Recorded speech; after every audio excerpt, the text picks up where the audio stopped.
The entertainment world as a whole certainly has a lot of divisive figures within it, and wrestling is no different in that respect.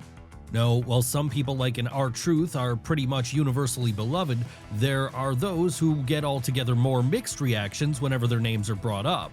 And it's these people we're going to be looking at right now, starting with one of the most divisive figures out there, Jim Cornette. Now, if we were doing this video back in the 80s or even the 90s, then the temperature on Jim Cornette would have been very different, as back then he was regarded by almost everyone to be a very well-respected figure, someone whose knowledge of the industry and sense of humor made him a hit all across the world. And to those who still stand by him in 2026, those same reasons for loving him remain, as to them, he's the last sane voice in a wrestling world which has changed a lot over the decades. Seriously. If you were to poll the Jim Cornette fan club and ask them what drew the Louisville native to them, they'd probably say he represented a vision of what the industry had been back during the territory days, when kayfabe was still alive and well, and grown adults often went to shows believing what they were seeing was real. The only problem with that, however, is that those days have long since passed now. And for those who are not fans of Cornette in 2026, that's the biggest gripe they usually have with him. The idea that here is a man who, while very knowledgeable on that era of North American wrestling, is now stuck in the past and has turned into little more than an old man yelling at clouds. And there certainly is a strong case to be made that this is an accurate assessment of Jim, as he himself would admit that he has little time for modern wrestling, with him far preferring the style which was prominent back in the days of things like Mid-South Wrestling and Jim Crockett Promotions. Really, what we have in him then is a cultural divide personified in a person, with one side hearkening for the time when a wrestling match would look like two guys being involved in a bar brawl, and the other side being more open to the evolution of the craft as it's become less reliant on trying to sell itself as real in a post-kayfabe world. Of course, which side of that argument you fall upon will greatly affect your views of the Midnight Express's former manager in the mid-2020s. Even if you dislike him though, one thing you cannot deny is that, unlike so many of the other usual suspect old-timers out there with podcasts, Cornette appears to genuinely believe what he's saying, and so isn't necessarily just lying for a few extra clicks whenever he goes on a rant. No, with Corny, he really does seem to just dislike what wrestling has become. And this has never been more evident than in the sheer fury he has for All Elite Wrestling. Hell, one of the acts there who he directs perhaps more anger towards than anyone else would be our next subject, in fact, Orange Cassidy. Yes, if Jim Cornette represents the past of wrestling, with this being the reason he has such a devoted audience who still follow him, then Orange Cassidy in some ways represents the future. As with kayfabe well and truly over in 2026, OC is one of those people who are pushing the boundaries of the industry away from it resembling a real fight. Yes, while there certainly is still room for this, wrestling is now a performance art in a much larger sense, and that means surreal comedy gimmicks can happen in a way they never would have back during the territory days. What is the former two-time AEW International Champion's choice of a surreal gimmick? Well, it's of a guy who's too lazy to actually want to wrestle. And it saw Cassidy not only get over on the indies, but also in his current home of Jacksonville, where, in order to rise up the card, he's even evolved things to the point that he's now less of a lazy guy, and more of a guy who's just playing mind games with his opponents. That said, to his detractors, this doesn't make his act any easier to stomach. No, to them, he's everything wrong with the industry today, someone who they believe has turned what they love into a joke. And that's made the New Jersey native public enemy number one as far as they're concerned. Seriously, if you talk to certain parts of the wrestling community, then Orange Cassidy is the worst thing to happen to the industry since the end of kayfabe, someone who, along with other comedy acts like Danhausen, have done irreparable damage to things. But then we guess a gimmick like his was never going to be loved by everyone. Come on now, how could it be? It's pretty much baked into its DNA to be divisive to some extent. But the King of Sloth style is far from the only divisive act in All Elite Wrestling today. Hell, there's another that might even be more divisive, a duo this time as it happens. That's right, it's time for us to talk about the founding fathers of AEW, Nick and Matt Jackson, the Young Bucks. What makes the Young Bucks continue to be so divisive in 2026? Well, a big part of the reason for that is because they represent another major divide amongst fans. And we're not just talking about the split between the old and new styles here. No, we're talking about the split between some sections of the WWE and AEW fan bases. You see, with WWE for many years being the only Major League Wrestling promotion in town as far as the United States was concerned, there was a feeling amongst some that if you really wanted to make it, then you had to make it there. Of course, with Matt and Nick never appearing in WWE then, outside of that random enhancement talent bout they had against The Big Show on an episode of SmackDown at one point, it meant that when they did succeed in a major way, it created a divide amongst some fans. To one side of the audience, the Bucks' success in places like Ring of Honor and New Japan Pro Wrestling would simply never be on the same level as those who have succeeded in WWE. Then, of course, there's the cocky attitude Matt and Nick had on top of this during their indie days. To a percentage of people, that rubbed them the wrong way. That said, to the other side of the audience, it was this attitude and this ability to get over as big stars without the power of Vince McMahon behind them, which made the brothers so beloved.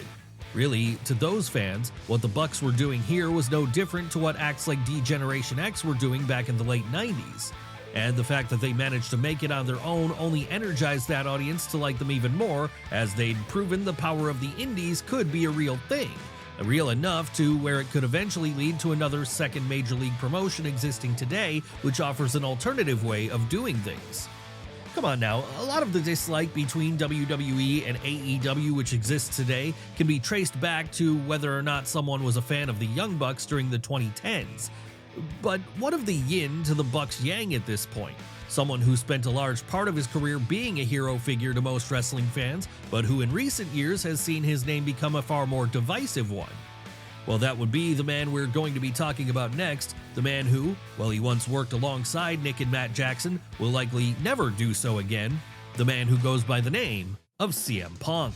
Now, it's true that there was always an element of love him or hate him in CM Punk, even as far back as the 2000s and early 2010s.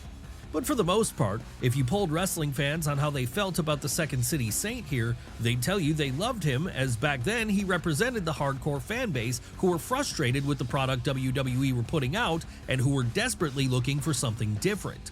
Yes, the great irony is that Punk actually had a lot in common with the Young Bucks back then in terms of what he represented to the industry. But since coming out of his 7-year-long exile from the ring when he debuted in AEW in 2021, things have gone very differently for Phil Brooks. Why is that? Well, it was after around a year in Jacksonville that Punk started causing a lot of headaches behind the scenes, with this all reaching its apex during the infamous Brawl Out incident, where he got into a legitimate fight with the Elite backstage after trashing the entire promotion during a post-show press conference. And because that press conference was there for the whole world to see and didn't shine Punk in the best light, it caused a large portion of AEW fans to turn on him and from then on in, boo him out of the building every time he appeared at a show. Sure, there would still be a section of the audience who stood by the Second City Saint, as to them he was still the rebel they'd initially fallen in love with. But for the most part, the audience for Tony Khan's company now saw him as a guy whose ego was doing more harm than good. And these divisive sentiments around CM Punk would somehow only grow more when he left AEW and returned to WWE. What caused this to be the case?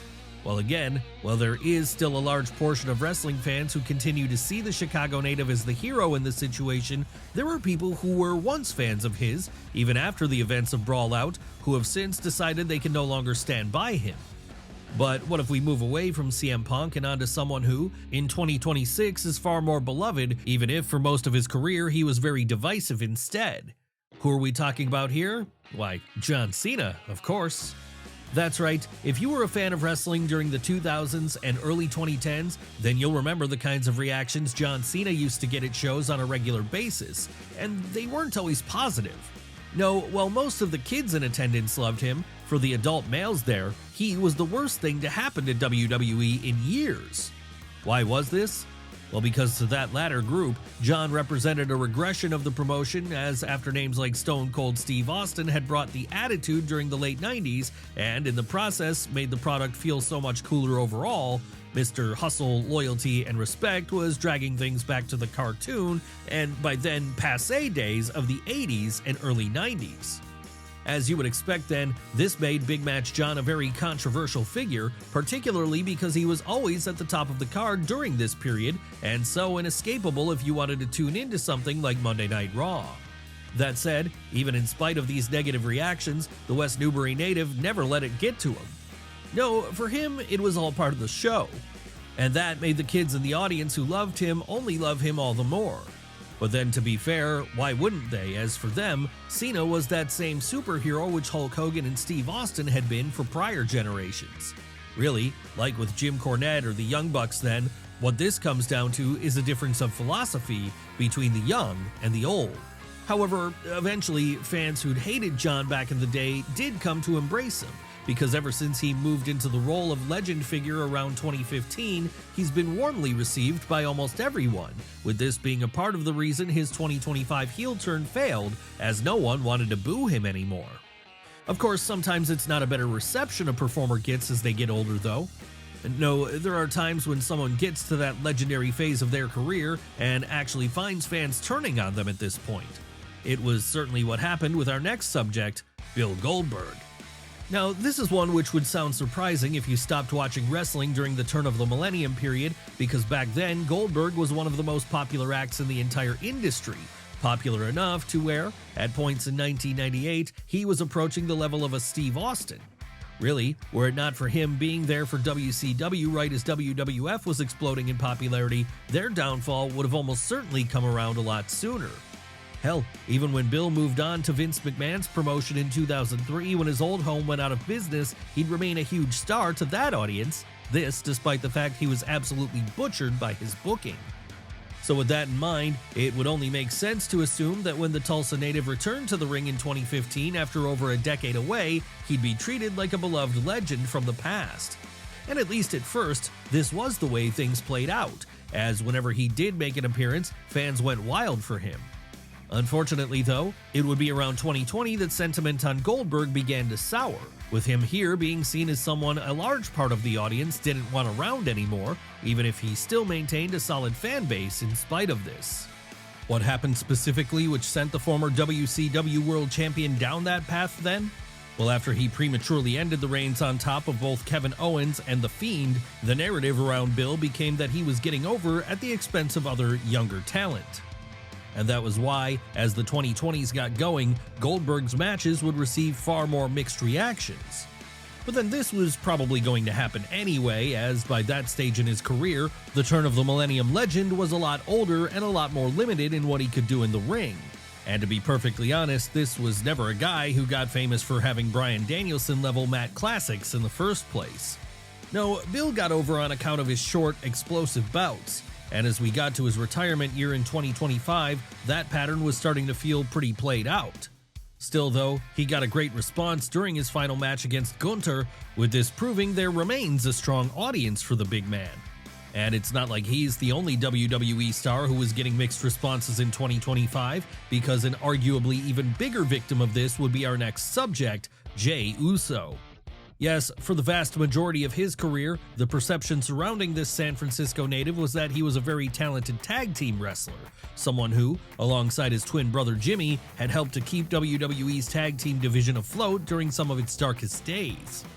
So well liked was he by fans, in fact, when he started to break out as part of the Bloodline in the early 2020s, there was a big push for him to get his due as a singles act.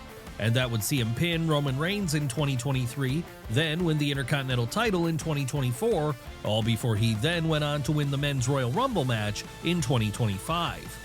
Really, after this happened, it felt inevitable that Jey would from here go on to beat Gunther for the World Heavyweight title at WrestleMania 41, something he ultimately did. Unfortunately though, by the time he got here, there was already a strong backlash beginning to form around the Uso. And this backlash would only get worse as the months went on, and his run on top of the card saw him get a mixture of both positive and negative responses from fans. What caused this to happen? Well, the general consensus around Jey Uso today is that while he was a great tag team wrestler, being a singles performer is a completely different skill, and the latter is not a skill he particularly excels at. Sure, he is very over, something he's largely been able to achieve with his entrance and his yeet catchphrase, but to his growing number of detractors, that's all he is, an entrance and a catchphrase. And for them, with the standard of wrestling in 2026 being higher than ever before, this is simply not enough for him to merit the spot he's been given. So bad had the backlash gotten for Jey, in fact, as things stand right now, it looks like he's being moved out of the singles division, at least for now, as he returns to tag team action once more with his brother Jimmy. Will this be the spot Jey Uso remains in going forward? That remains to be seen. After all, even if a percentage of the audience aren't into him anymore, he's still popular with others, something evident in the amount of merchandise he sells. So we guess we'll just need to wait and see if the Yeet Man is able to go solo again before all is said and done.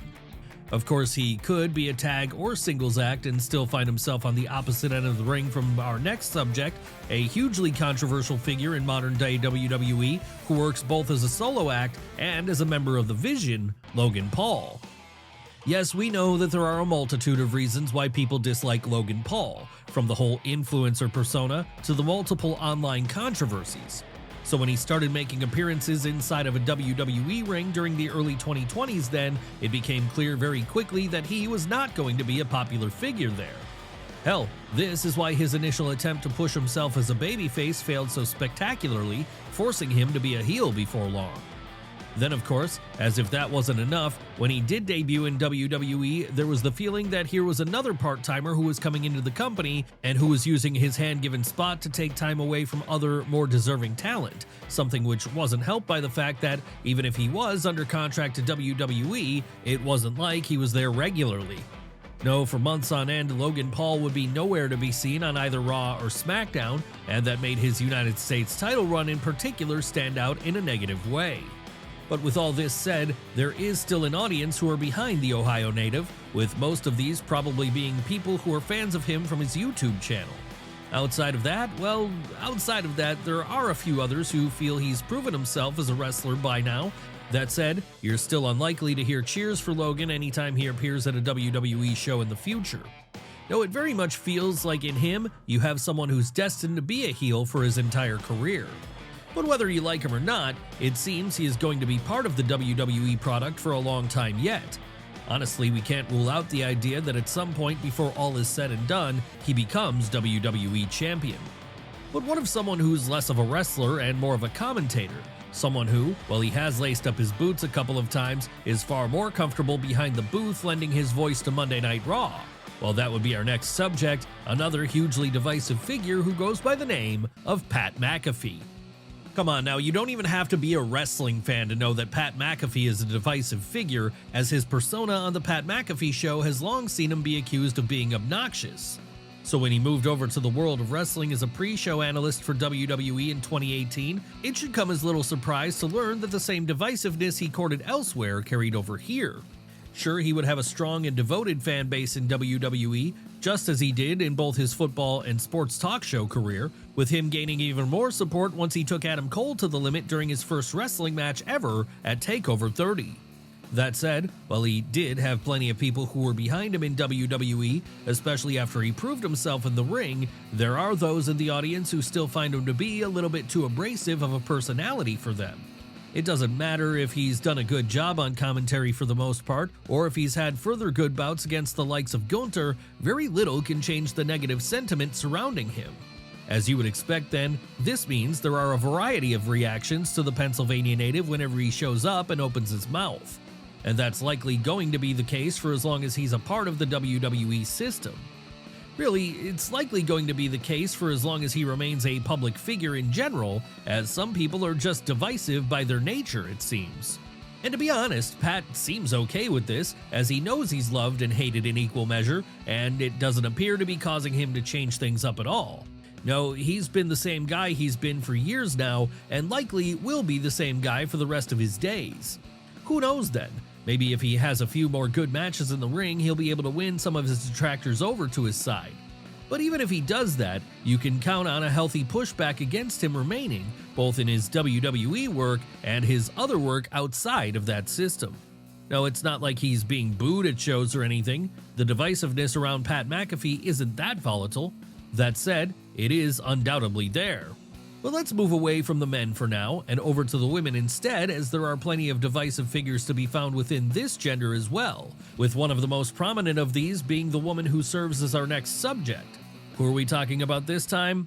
Who else but Charlotte Flair? Okay, when it comes to Charlotte Flair, a lot of the negativity around her comes of people mistakenly conflating Charlotte the wrestling character with Ashley the real person. After all, for so long the perception of the Queen has been that she's too cold and calculating, someone who has abused her political power in order to always guarantee herself a prominent spot on the card. In reality though, what people are mostly talking about here is who Ric Flair's daughter is on screen, and not who she is when the cameras are off. Sure, we've no doubt there's some politicking going on with Charlotte when it comes to her wanting to be portrayed as a big deal, but that's something pretty much every big star throughout the history of the wrestling industry has done.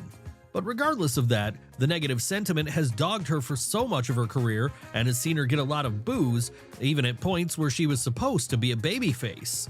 Even then though, it's not like it's all negativity for the Queen. No, like with everyone else we've looked at today, the divisiveness around her means she's got a good percentage of supporters as well. In fact, there are still many to this day who consider Flair to be the best women's wrestler of her generation. And to be honest, there is a strong argument to be made there, as when she's at her best, the North Carolinian is on that same tier as the Io Skys of the world. Really, even if you're someone who doesn't like her, it's impossible to deny the level of talent she's got in the ring. That's such a big part of her character after all, and such a reason for her cocky attitude in the ring. She, and a lot of her fans, believe that she's the best. Hell, so much has this been the reality of the situation, it's often been used as a counter-argument for why she always seems to be able to immediately cash in that Charlotte Flair in the Bank contract whenever she returns from injury. And her getting these prominent spots is likely going to be a pattern which continues in the future too. That said, as things stand right now, it looks like there's going to be much less pushback over this, at least for a while, with the reasons for that being because there's been a shift in general sentiment towards the 14-time Women's World Champion in recent months. Why is that?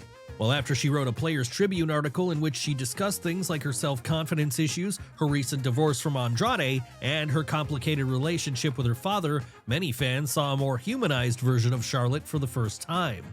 And this led to her getting honest-to-God babyface reactions on SmackDown for the first time in a long time. So it just goes to show, even if someone is divisive right now, things can always change as time goes on, and people get a chance to see a different side of them.